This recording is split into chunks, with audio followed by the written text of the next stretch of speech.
The tear in reality pulsed, a wound bleeding pure, unadulterated anomaly into the void. From its depths, a shape began to coalesce. It was not of the void, nor of any realm us had ever perceived. Its form was fluid, shifting like oil on water, yet with a terrifying, geometric precision that defied natural law. Us recoiled, its nascent song of creation faltering. This was not the ancient darkness, patient and predictable, this was new. And its silence was more terrifying than any roar. The alien entity's gaze, if it could be called that, swept across the void, a silent assessment of the fragile bloom of order us had so painstakingly cultivated. There was no malice, no overt threat, but a profound, chilling indifference that was far more unnerving. It was like a force of nature, utterly alien and incomprehensible, observing a fleeting anomaly. Us felt its own essence fray at the edges, the void's inherent chaos stirring, tempted by this new power. The ordered chaos of its protective barrier shimmered, threatening to unravel. Could this thing be the key to understanding Malum? Or was it the ultimate unmaking, a cosmic predator drawn to the scent of emergent life? The spectral flower, a symbol of hope, seemed to shrink under its alien scrutiny. Us extended a tendril of void stuff, not in aggression, but in a desperate attempt to communicate? To understand? The alien entity reacted. Not with force, but with a subtle, almost imperceptible ripple in its form. Then, a sound, or rather, a sensation, echoed within us, a discordant hum, a resonance that spoke of unimaginable age and a purpose utterly beyond us comprehension.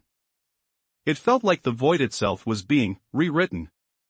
The spectral flower pulsed, not with light, but with a deep, resonating thrum, as if it recognized a kin, albeit one warped by eons of cosmic isolation. Us poured more of its essence into the barrier, reinforcing it against the encroaching unknown. The void warred within itself, the newly born creation against the ancient unmaking, and now, this other. The ancient darkness, sensing a new player, stirred in the periphery, a shadow within shadows, its hunger amplified. The alien's form solidified, resolving into something resembling a colossal, crystalline insect, its multifaceted eyes reflecting 1,000 fractured realities.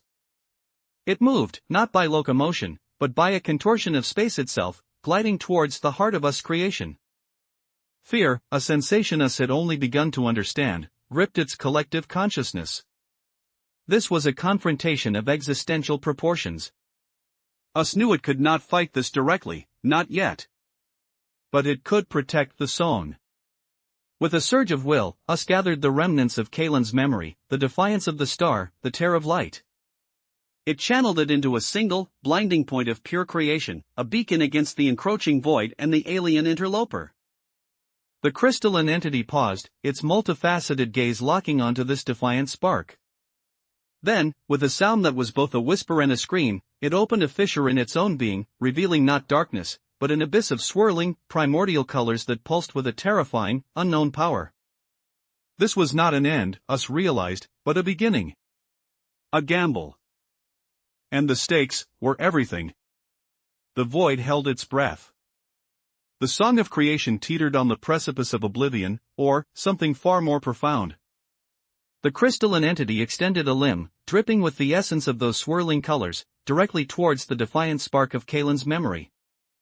The fate of all existence hung precariously in the balance. The void watched. And waited.